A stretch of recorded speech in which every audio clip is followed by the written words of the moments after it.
सत्य असत्य, धर्म अधर्म, लोभ त्याग, इच्छा और समर्पण, एक से एक उदाहरण, चरित्र, व्यक्ति और व्यक्तित्व सहेजे हुए एक महाकाव्य। जी हाँ, महाभारत। जहाँ एक ओर पांचों पांडव, जिनमें धर्मराज युधिष्ठिर, महाबली भीम, गांडीवधारी धनुर्धर अर्जुन, तलवार और आयुर्वेद के ज्ञाता नकुल, वहीं त्रिकालदर्शी बुद्धिमान सहदेव, तो दूसरी ओर भी महागुरु द्रोण, भीष्म जैसा व्रती, कर्ण जैसा महारथी, और तो और जहां भगवान विष्णु स्वयं कृष्ण अवतार में उपस्थित थे। इन सभी की तरह इतिहास में अपने नाम की अमिट लकीर खींच लेने वाले न जाने कितने वीरों का वर्णन इस महाकाव्य में है, और न जाने कितने ऐसे रहे होंगे जो इस सूची में अपना नाम तक न बना पाए। क्यों? प्रतीत तो ऐसा ही होता है कि पूरी की पूरी 18 अक्षौहिणी सेना वीरों से भरी थी, परंतु सबका वर्णन कर पाना तो वेदव्यास जी के भी बस में न था। आज मैं आपका परिचय महाभारत के एक ऐसे ही पात्र से करवाने जा रहा हूं, एकमात्र ऐसा कौरव जिसने अपने संबंध से ऊपर धर्म को रखा और पांडवों की ओर से युद्ध लड़ा। एकमात्र ऐसा कौरव जो युद्ध के पश्चात जीवित था। जी हाँ, वही कौरव जिसने धृतराष्ट्र को मुखाग्नि भी दी, और वही कौरव जो पांडवों के वनगमन के पश्चात भी राजधर्म का पालन करता रहा। राजगद्दी के लोभ से दूर राजा परीक्षित के संरक्षक के रूप में वहीं उपस्थित था। क्या आप जानते हैं किसी ऐसे कौरव को?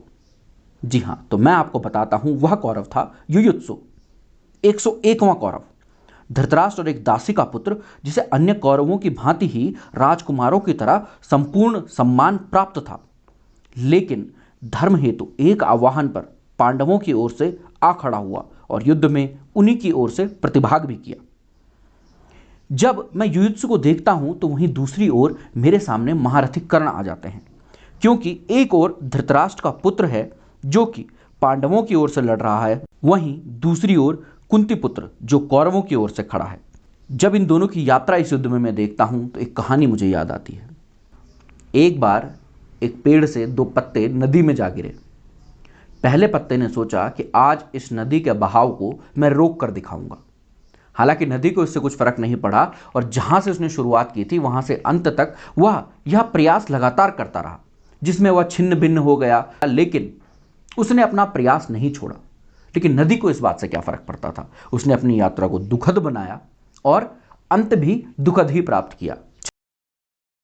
वहीं दूसरी ओर एक पत्ता ऐसा था जिसने सोचा कि आज मैं इस नदी को इसके गंतव्य तक पहुंचाऊंगा, और बहाव के साथ जुड़ गया और बिल्कुल लहराते हुए पूरे मजे के साथ अपनी यात्रा को पूर्ण किया। तो इन दोनों ही पत्तों से हमें क्या सीखने को मिलता है? मान लिया जाए कि वो नदी ही धर्म है, तो धर्म को कोई फर्क नहीं पड़ता कि आप उसके साथ चल रहे हैं या आप उसकी विपरीत दिशा में खड़े हैं, क्योंकि धर्म को अपने गंतव्य तक पहुंचना ही है। यह आपके ऊपर है कि आप अपनी यात्रा को सुखद बनाना चाहते हैं या फिर एक दुखद अंत चाहते हैं। हुआ भी कुछ ऐसा ही। एक ओर जहां धर्म की ओर खड़े युयुत्सु ने अगली कई पीढ़ियों तक राजधर्म का पालन किया, सम्मान किया, वहीं दूसरी ओर जो महारथी थे, हर एक कला में निपुण महारथी कर्ण, वहीं पर अपनी जीवन लीला को समाप्त कर बैठे।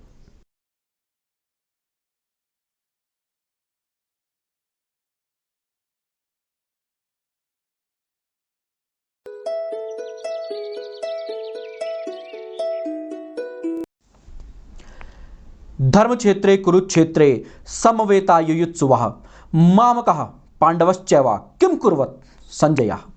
गीता में धृतराष्ट्र के द्वारा कहा गया एकमात्र श्लोक, जिसका के अर्थ है कि हे संजय, मुझे बताओ, धर्म क्षेत्र कुरुक्षेत्र में मेरे और पांडुपुत्र युद्ध हेतु एकत्रित हुए हैं, वे क्या कर रहे हैं?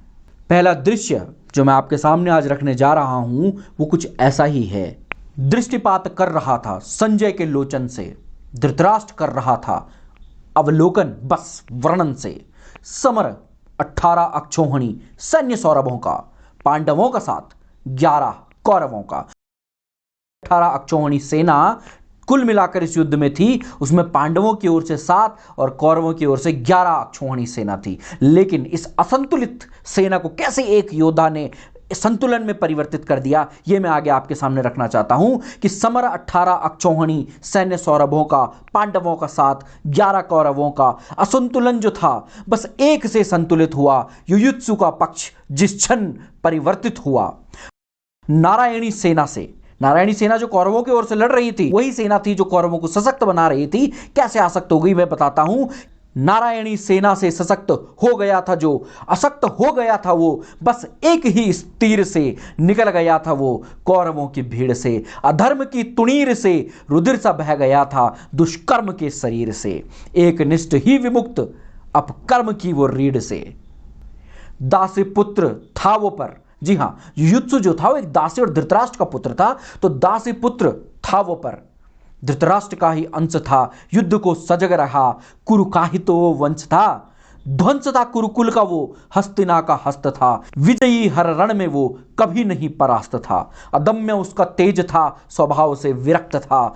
कौरवों में एक था पर पूर्ण धर्म भक्त था, पूर्ण धर्म भक्त था। रक्त था क्षत्रिय का, रक्त था क्षत्रिय का, संग्राम में सक्रिय था। धार्त राष्ट्र था मगर शकुनी उसे अप्रिय था।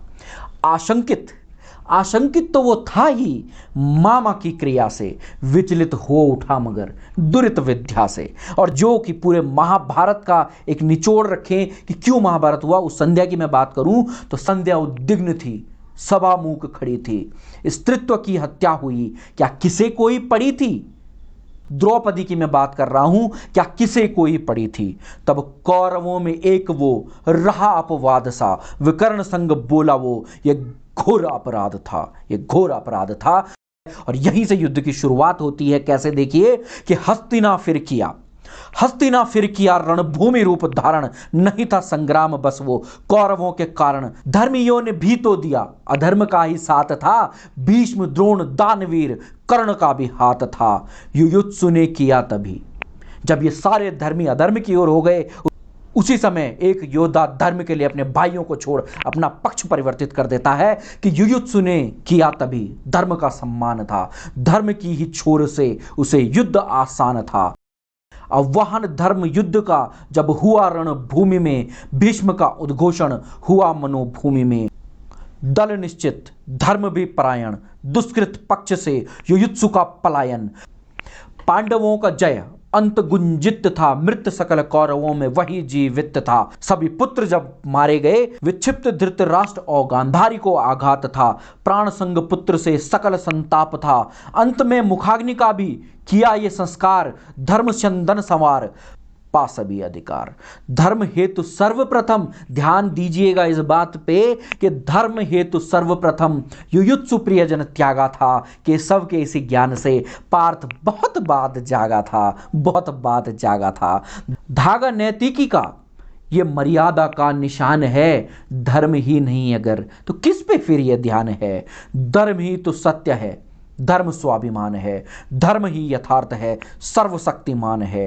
किया जो युयुत्सु ने मुझे पूर्ण अभिमान है। गीता का है सार यही, यही गीता ज्ञान है, यही गीता ज्ञान है। बहुत बहुत धन्यवाद।